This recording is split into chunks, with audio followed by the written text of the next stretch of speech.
Hello and welcome to this episode of the Event Manager Podcast, the podcast for curious event professionals who want to stay ahead of the game. My name is Miguel Neves, and I'm the editor-in-chief of EventMB. In this episode titled Empowering Women Through Mentoring, I have the pleasure of speaking with Georgia Suttie, Venue Fine Operations Manager at Agito, and Sophie Conlon, Events and Communications Manager at the University of Essex, both of which are mentees in the Fast Forward 15 program. We cover a lot of topics around mentoring, including unusual career paths in the event industry, how mentoring inspires and supports event professionals, the value of a structured mentoring program, how a shared mentoring experience brings people together, and what we can expect from the current supply chain crunch, the brain drain that we're experiencing, and dealing with more and more last-minute requests. I hope you enjoy listening to this conversation, and I invite you to check out the other episodes of the Event Manager Podcast with tips and insights from today's most influential event professionals. You can find all the episodes on our website or subscribe through your favorite podcast service.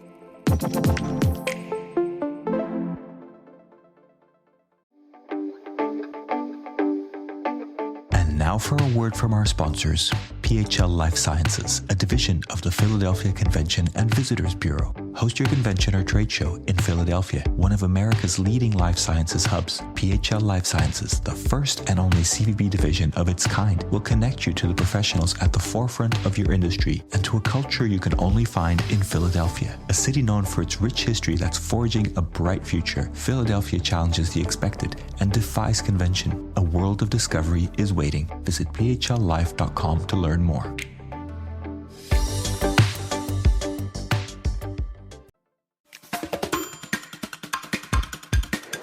Hello and welcome to this episode of the Event Manager Podcast. Today I am joined by two aspiring and experienced meeting professionals from the UK. I'm joined by Sophie Conlon and Georgia Suttie. Welcome to the show. Hi. Thanks for having us. You're very welcome. So I want to start with some personal introductions. This show is very much based on personalities, and I want to make sure to capture those. So Sophie, could you tell me a little bit about who you are and how did you get to be you? Yeah, it's an interesting one because I wouldn't say I followed a normal career path to get to where I am now. I think I really followed the motto of if you don't ask, you don't get. It was only a few years ago I was working in the background of the construction industry, and I always had like a interest for events and tourism, and I just was kind of like, just give it a go. You don't know, I need to tick that box and see if it is for me. So I literally reached out to a bunch of local event organizers and I said, can I volunteer with you? Can I do some work with you? And to which they said yes, and it went really well, and I managed to get paid positions with that. And now I'm in a full-time events role running corporate and educational events. So yeah. And what's your role right now? I'm currently working at the University of Essex as event manager there, running all of their events. Okay. And what did you study? I didn't do a degree or anything like that. I simply straight from college to work. Well done. Congratulations. I think there's a lot of stories in the event industry of people who study or not, but do something completely different and then kind of land in events. So I think you'll find that you're not that unique in that sense, but no. There's so many different stories. And myself, I come from a music background, so I guess music and events are not that different, but it is a bit of a jump to kind of go in that way.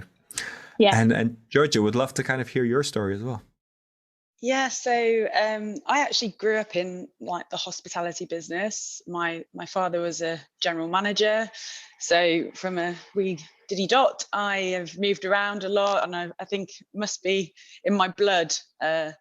So I've studied tourism and hospitality at University of Plymouth. I then did my gap year in Dubai, which I think just knocked it on the head for me, that I just loved everything in terms of events, venue finding.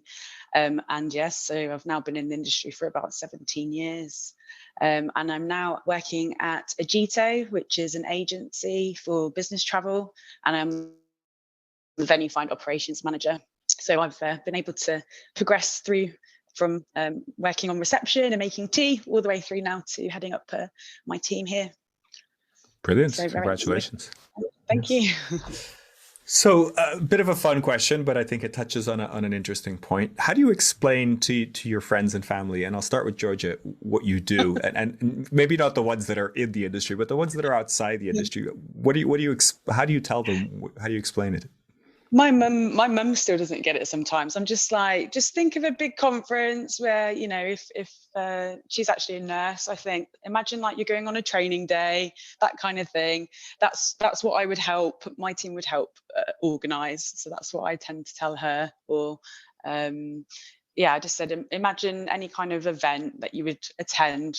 We always support with finding and locating that venue to spur some inspiration and that kind of I find it really odd because it's not the usual part. I know Sophie and I were talking about it earlier, which I think she'll expand on, but it's not like the movies which I think a lot of people tend to think of, like the wedding planner or something, where you're walking around with a headset and a clipboard. Yeah, Sophie, exactly that. Yeah, exactly what Georgia was saying. We were laughing about it a few minutes before this. We were saying that if you tell people you work in events, they just think, you're a party planner. Which, I'm sure that we can all put on a great party, but the industry is so much more than that, and our jobs are so much more than that. But yeah, it's an interesting one, but I do hope that kind of stereotype goes a little bit throughout the years. If anything, it's more pressure when, if you do host a party or something, like the pressure from your friends and family is actually a lot higher. They're like, well, you do this as a job, so I am expecting a really good soiree. I know. I think I'm designated party organizer in my social group. Yeah.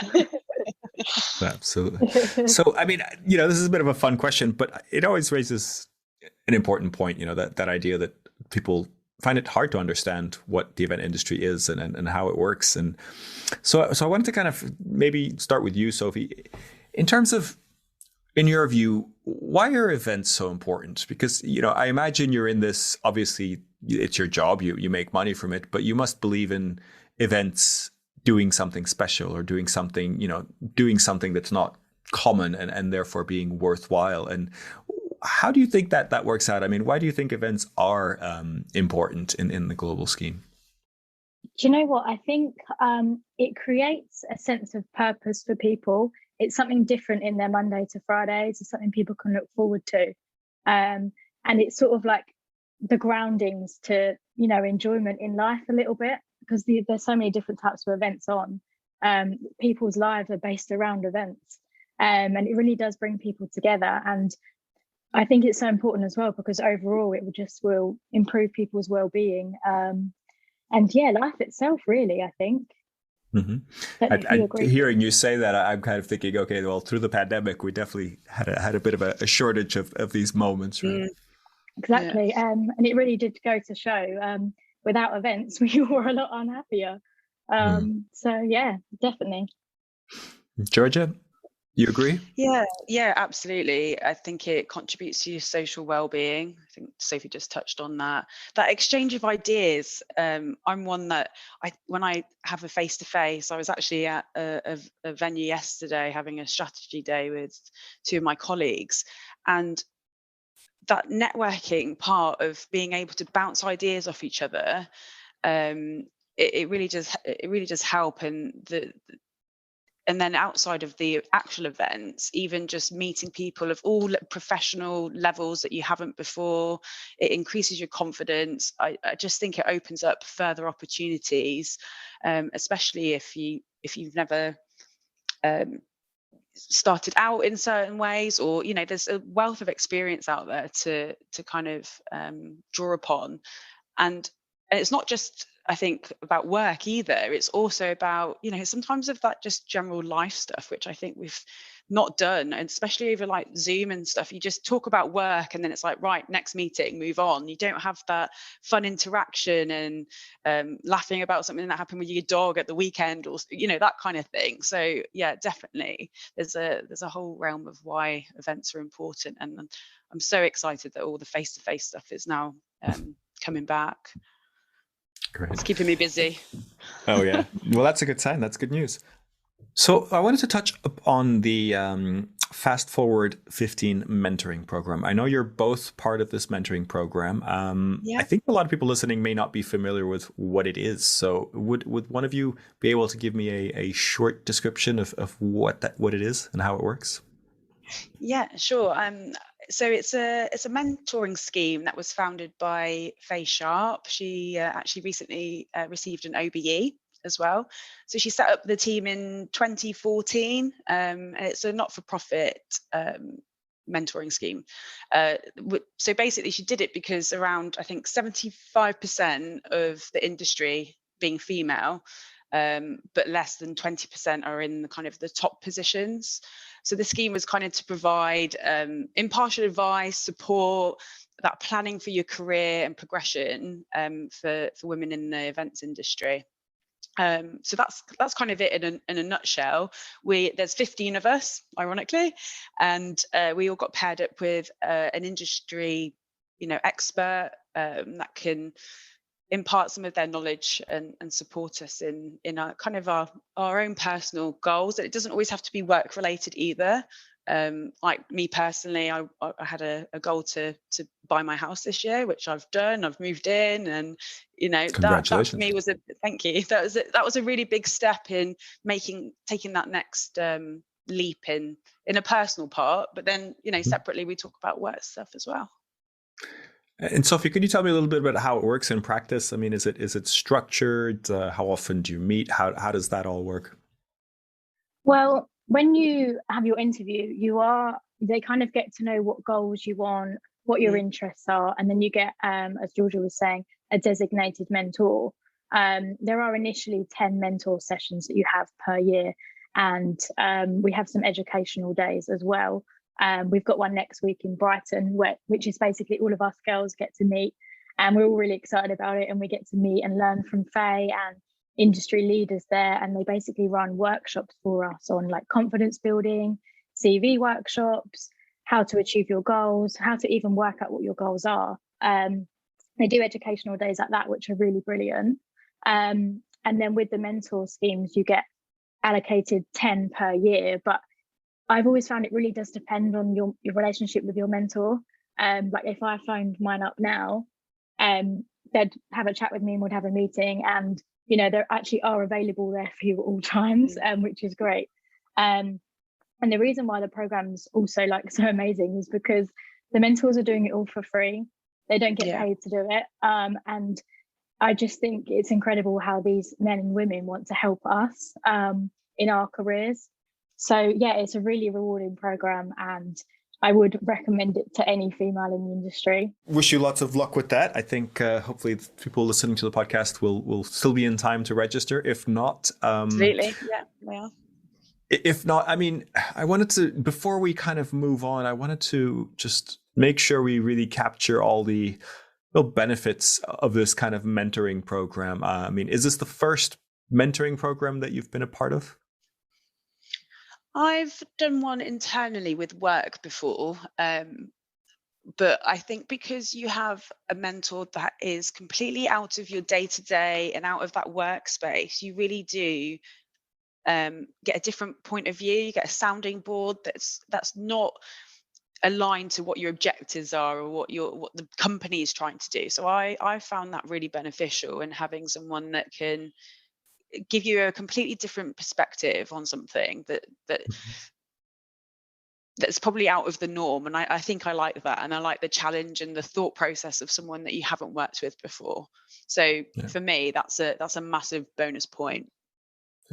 And how important do you think is the structure around the program? Because I think some mentoring programs are a bit more open-ended. You can kind of get teamed up with someone, but it sounds like there's quite a bit of structure, and there's events and there's things that you have to do. Is that important, you feel, to kind of make the most out of the opportunity?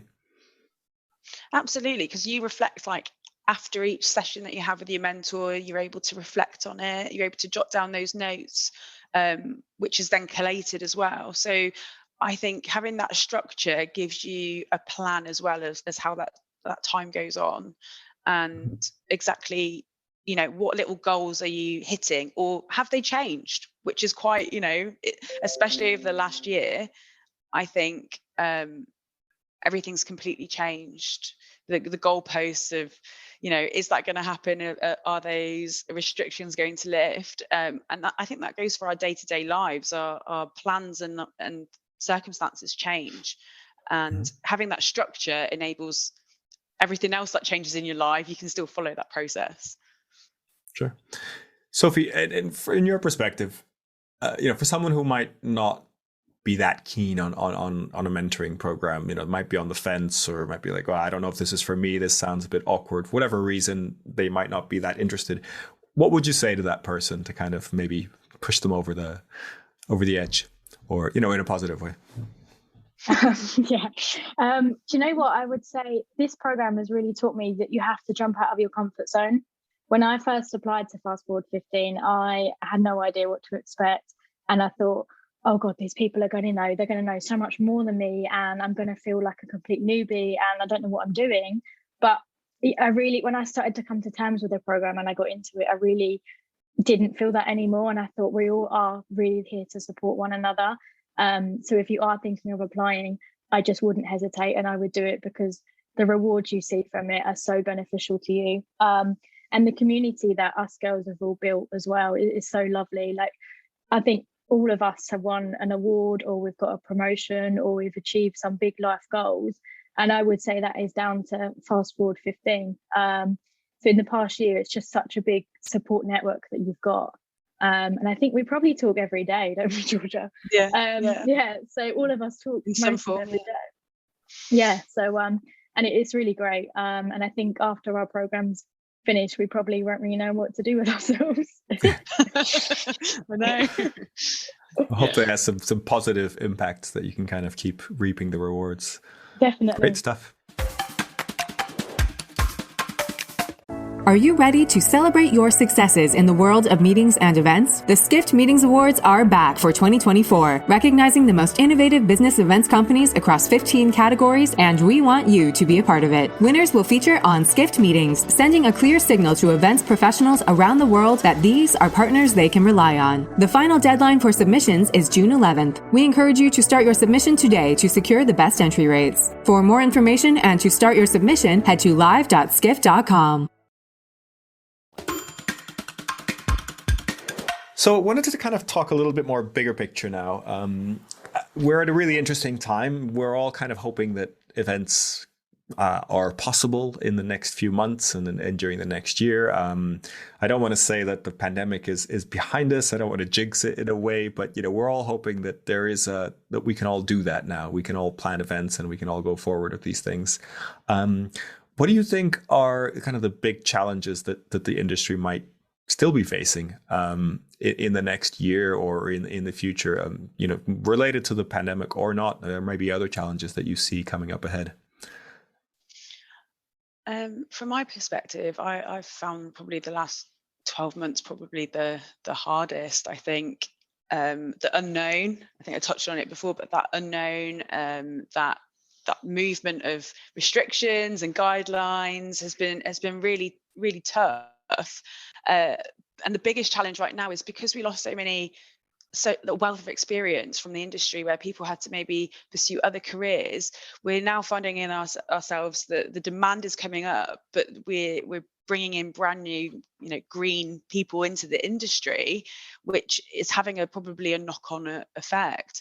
But at the same time, there's so many opportunities now because new jobs are popping up. Those roles are expanding through in different pockets around the industry. So yeah, I feel like it's really exciting, but it's also really nerving because you're trying to balance everything in terms of what's going on in the world and trying to make sure that you're delivering the best customer experience and for people that are wanting to go back into the events world.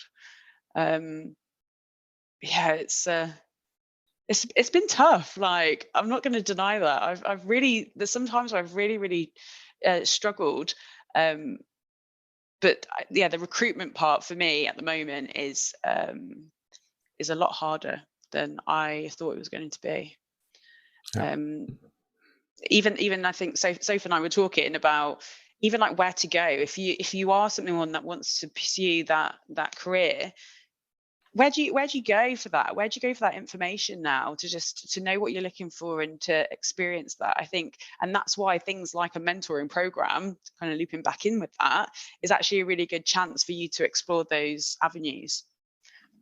Well, thank you for sharing that, and I think thank you for admitting to these things. I think it's been incredibly challenging, and I think it continues to be challenging. Like you say, that there's a lot of uncertainties and a lot of experience lost. So we'll see what the next few months bring, and then how we manage to deal with all these things, right? I hope some people decide to come back to the industry, because you go into it because you love it and you enjoy it. That's why we're both here, and I'm really hoping that people see that it's coming back, and then with those opportunities start applying again, because it'd be sad to see people leave after such a tough time. For sure. And Sophie, any challenges you see coming up your head? Do you know what? I think although that the COVID restrictions have dropped, which is fantastic, and we're all very relieved about that, there's still a level of uncertainty when we're planning events. Like, are people comfortable, speed networking? Are we comfortable sharing food at a buffet? And it's all just us trying to understand that and understand what the audience want and our guests want. So I think there is that challenge there in the industry still, because we're all still trying to figure it out, even all these years later. So yeah, I definitely think that that's a big challenge there, but I'm confident that in time it will ease. Yeah, I think you make a very good point. Just because the restrictions are gone doesn't mean that people feel ready for what you've set up or the events, especially or the way it's working. Yeah, exactly that. And what about, in the industry, are there any things that you'd like to see change? Do you have any sort of pet peeves or anything that you kind of look at the industry and go, well, I love the industry, but if I could change something, what would that be? And I'll start with Sophie. Yeah, for me, Georgia lightly touched on this before, as I know we've discussed it. I just think that the level of accessibility to recruitment is quite low in the industry. There's so many jobs out there and everything, but if you're new and you don't know anyone, you don't know where to look. There isn't an Indeed website for the events industry. You have to, sign up with an agency, or, look on Indeed and things like that, look on LinkedIn and things like that. So if you don't know that and you don't have, like things like I do, like the mentor program, I wouldn't know how to do that. I wouldn't know how to get the best jobs in the industry. But it is changing a little bit. There's a man called Robert Kenwood. He has set up the Hub Jobs. I don't know if you know about him. He set up the Hub Jobs where he noticed that this is a need in the industry, and he set up this platform like an online job board, and that's brilliant. And I think we need more of that in the industry. We definitely need more of Robert Kenwood. Good stuff. Yeah, and I think that it's interesting because that kind of links back to the start of our conversation. We were saying, how do you explain what you do? And it's such a kind of simple question, but without people really understanding the industry, it's hard to kind of find the industry and to find the jobs within the industry if it's so obscure in a way. Right? Yeah, and the jobs are so diverse as well. And when you're looking at jobs, you're like, what does that mean? What is that different to this? There's just so many questions around it that aren't that clear. There's not a lot of standardization, right? And a lot of companies call, maybe it's a similar job, but it sounds very different on paper, and to actually understand what it is. I think what we're also finding quite interesting is that there are companies advertising jobs that are clearly event manager jobs, but they don't call them event manager jobs. They have other names for it. And when you read through the description, it's like, wait, this is about organizing events, really, isn't it? But they don't really kind of have that. I just think people don't understand that is the crux of the job. There might be a marketing role that does a bunch of things, and it's like, well, actually, event planning is a huge part of it. So, is it right to be a marketing role or not? Yeah, I actually had the same problem with my job now, and they managed to change my job title after me bringing it up. But before that, I was like, what does that job even mean? What was your title before? Events executive or something, but it's actually, the manager of the department. So yeah, I definitely thought it needed a bit more highlighting. Well done you for managing to change the title. I think that's really good. That's really good progress. And Georgia, any thoughts on that? I think for me at the moment, it's just general lead times.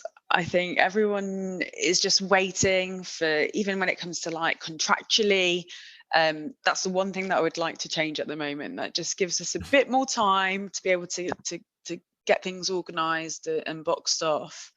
Giving 2 days for some of these size events that are coming through it just puts the team and myself under immense pressure to make sure, because the experience and the expectation is still obviously quite high, but with that short turnaround and then the knock on that has on our supply chain as well.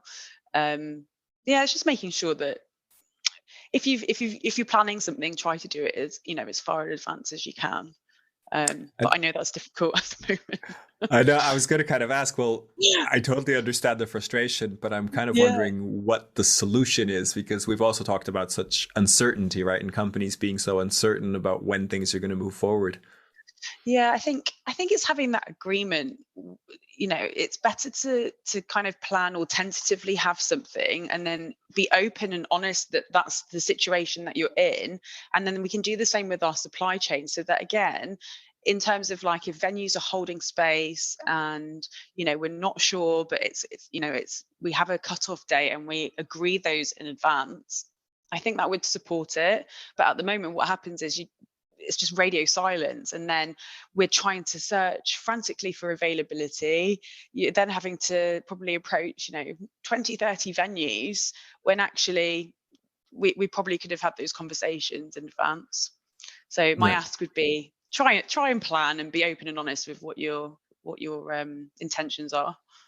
And let me dig in a little bit deeper. Do you see some openness from the venue perspective of being more flexible? Because you're asking people to sort of book a little bit further in advance, but they need to be. I think they're again with the supply, going back to the supply chain part, I think they are experiencing the same